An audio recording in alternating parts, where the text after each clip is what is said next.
Tak terima jadi tersangka, Agus Buntung bongkar pertemuan mahasiswi Udayana atas suka sama suka.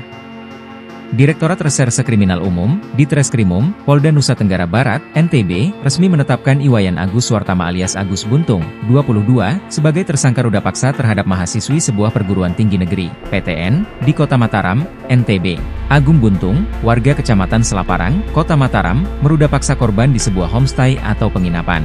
Agus tak terima atas penetapan dirinya sebagai tersangka. Agus Buntung malah menyatakan dirinya sebagai korban. Agus mengaku hanya mengikuti saja keinginan dari si perempuan. Agus Buntung mengaku bertemu dan berkenalan dengan mahasiswi itu di kampusnya awal Oktober 2024. Agus Buntung mengenal sosok mahasiswi tersebut saat berada di teras Udayana. Saat itu, Agus meminta bantuan untuk mengantarkannya kembali ke kampus setelah makan siang. Saat itu, mahasiswi yang baru dikenalnya tersebut justru mengajak Agus untuk naik motor dan membawa Agus Buntung ke sebuah penginapan. Setelah masuk kamar, Agus Buntung mengaku semakin terkejut karena mahasiswi itu tiba-tiba melucuti pakaiannya. Agus mengklaim dirinya takut melakukan perlawanan karena posisinya dalam keadaan tidak berbusana. Tapi dia tak menampik telah melakukan hubungan itu dengan mahasiswi PTN atas dasar suka sama suka. Agus mengklaim dengan kondisinya yang serba terbatas. Jikapun itu dia lakukan, korban juga bisa dengan mudah melawan.